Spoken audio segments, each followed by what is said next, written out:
क्या आपने कभी किसी मरते हुए इंसान को देखा है?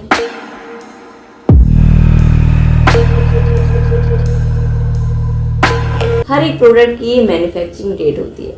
मैन्युफैक्चरिंग डेट का हमें पता होता है कि हमारी मैन्युफैक्चरिंग डेट, जिसे हम कहते हैं हमारा बर्थडे, हैप्पी बर्थडे, वो हम सब मनाते हैं, सेलिब्रेट करते हैं। बट हमारी एक्सपायरी डेट क्या है, वी डोंट नो।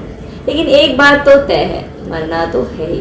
तो चलिए इस जर्नी को देखते हैं कि कितना भयानक होता है और हम इससे, इस भयानक दर्द से कैसे बच सकते हैं। तो आज का वीडियो बहुत ही ज़्यादा इन्फॉर्मेटिव होने वाला है, तो पेन ऑफ डेथ देखने के लिए आप तैयार रहिए। तो विदाउट एनी डिले स्टार्ट करते हैं आज का वीडियो।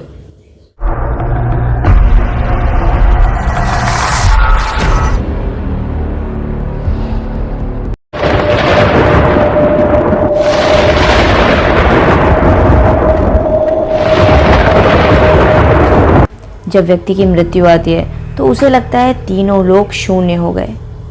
Everything turns dark.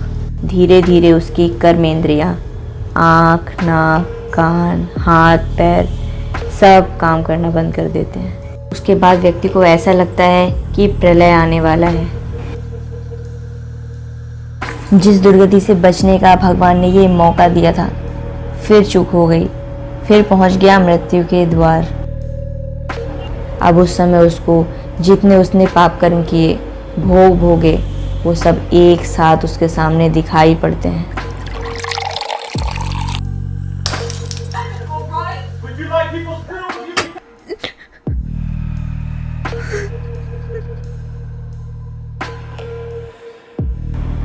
एक शब्द उच्चारण नहीं कर सकता, हृदय थर थर कांपने लगता है, श्वासों में कफ रुक जाता है और उसी वक्त उसे लगता है कि मैं नरक में प्रवेश कर चुका हूँ।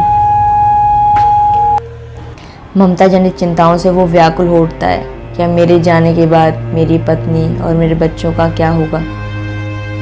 महाबलशाली यमराज के जब पार्षद आते हैं तो उस समय उसके हृदय से परमात्मा निकल जाते हैं कि अब इसका टाइम आ गया है। जैसे ही परमात्मा शरीर छोड़ते हैं, आत्मा को भी शरीर छोड़ना ही पड़ता है।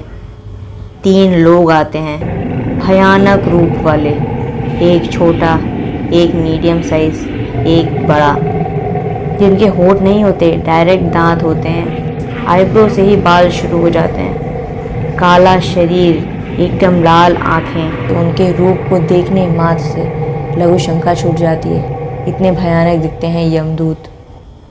जीवन में कभी हरि भजन किया नहीं, तो जो हरि सर्व सामर्थ हैं उनका याद नहीं आता। अगर याद आता तो वो बचा लेते इस महान संकट से। यमदूत उसे उस शरीर से बाहर निकालते हैं कि चल, तुझे ये जीवन मिला था भक्ति भजन करने के लिए, जो तूने बर्बाद कर दिया। अब चल निकल बाहर, तेरा समय आ चुका है। और वो एक चीज़ फेंकते हैं जिसे बोलते हैं यमपाश। यमपाश डालकर सूक्ष्म शरीर के साथ आत्मा को बाहर निकालने की कोशिश करते हैं। वो व्यक्ति बहुत कुछ बोलना चाहता है, अपने रिश्तेदारों को पुकारना चाहता है, और जिस वक्त आत्मा को शरीर से बाहर निकाला जा रहा होता है, उस वक्त उस व्यक्ति को इतना भयानक दर्द होता है जैसे कि 40,000 बिच्छू एक साथ एक जगह पर काटे होते हैं। आत्मा के निकलने के 9 द्वार हैं, 2 आँखें, 2 कान, 2 नाक के छिद्र, 1 मुख, 2 जनेंद्रियाँ। जब आत्मा कान के रास्ते बाहर निकलती है तो कान का मैल बाहर आ जाता है। जब आत्मा आँखों के रास्ते बाहर निकलती है तो आँखें बाहर आ जाती हैं। अगर आत्मा नाक के रास्ते बाहर निकलती है तो नाक का म्यूकस बाहर आ जाता है। वहीं अगर आत्मा मुख से बाहर निकली है तो जीभ बाहर आ जाती है। और अगर नीचे के 2 द्वार जनेंद्रियाँ, उनसे अगर आत्मा बाहर निकलती है तो मलमूत्र बाहर आ जाती है। वो आत्मा उसी घर में बार बार अपने शरीर में प्रवेश करने का प्रयास करती है, लेकिन कालपाश में बंधे होने के कारण अपने शरीर को देखते हुए भी उसके अंदर प्रवेश नहीं कर पाती। 11-12 दिन तक वो वहाँ अपने रिश्तेदारों को देखता है। कोई रो रहा, कोई रोने का नाटक कर रहा, और कोई अपने काम पर निकल गया। लेकिन उस आत्मा को फिर भी ये उम्मीद रहती है कि इन 3 यमदूतों से बचकर मैं किसी तरह इस शरीर में प्रवेश पा लूँगा और जो बची कुछ जिम्मेदारियाँ हैं उनको पूरा कर लूँगा। लेकिन तभी उसके रोकते रोकते शरीर को भस्म कर दिया जाता है और ये देखकर आत्मा पूरी तरह निराश हो जाती है कि अब मैं इसमें कभी प्रवेश नहीं कर पाऊंगा। 10 दिन तक जो भी क्रियाकर्म होते हैं उसे पिंडदान कहते हैं। उससे आत्मा का यातना शरीर तैयार होता है। आत्मा को भूख लगती है, लेकिन जो भी राइस की 4 बॉल अर्पित की जाती है वो आत्मा को नहीं दी जाती है। उससे उसका यातना शरीर मिलता है। पहले दिन के पिंडदान से यातना शरीर का सिर बनता है। दूसरे दिन के पिंडदान से गर्दन और कंधे बनते हैं। तीसरे दिन के पिंडदान से हृदय बनता है। चौथे दिन के पिंडदान से यातना शरीर की पीठ बनती है।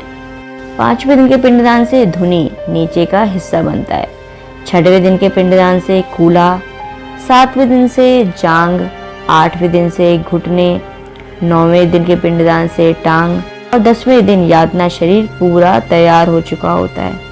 ऐसे 10 दिन में हर दिन के पिंडदान से उसका पूरा यातना शरीर तैयार हो चुका होता है।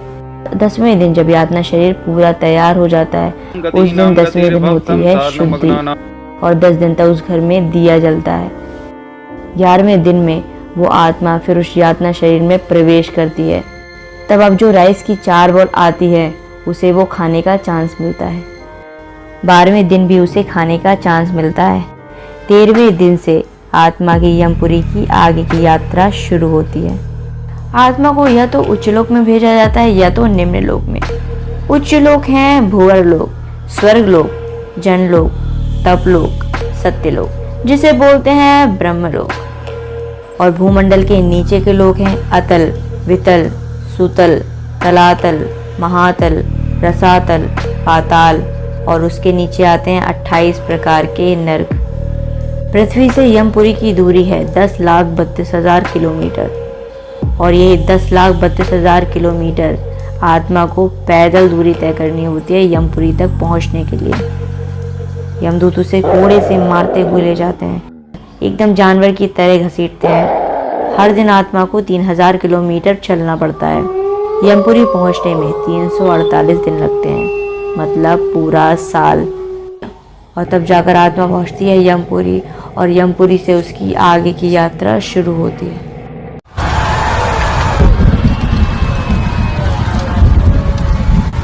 तो कैसी लगी आपको आज की वीडियो?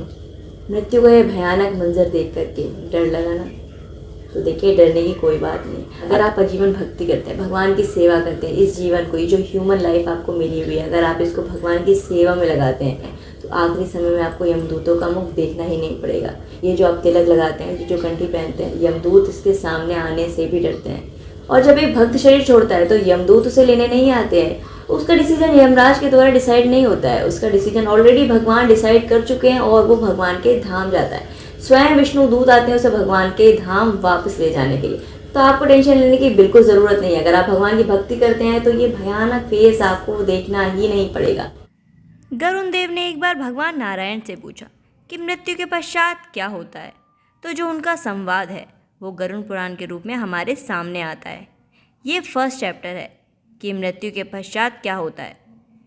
गरुण पुराण में मृत्यु से रिलेटेड 15 चैप्टर्स हैं और वो एक पूरे सीक्वेंस में गिवन है। आप चाहें तो वहाँ से उनको डिटेल में पढ़ सकते हैं।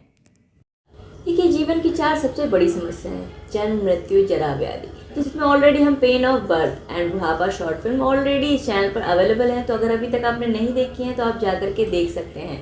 और अगर आप चाहते हैं कि इस तरह की इंटरेस्टिंग शॉर्ट फिल्म हम आगे भी लेकर के आएँ जो लाइफ के विजन को एकदम क्लियर करें और आपकी लाइफ के लिए हेल्पफुल हो, तो कमेंट करके ज़रूर बताइएगा। और वीडियो को ज़्यादा से ज़्यादा लाइक कीजिए, शेयर कीजिए। और अगर अभी तक आप चैनल पर नए हैं तो चैनल को सब्सक्राइब जरूर कर लीजिएगा और बेल आइकन पर भी क्लिक जरूर कर लीजिएगा ताकि नेक्स्ट शॉर्ट फिल्म का नोटिफिकेशन तुरंत आप तक पहुंच सके। तो मिलते हैं एक नई शॉर्ट फिल्म, एक नई वीडियो के साथ। हरे कृष्णा।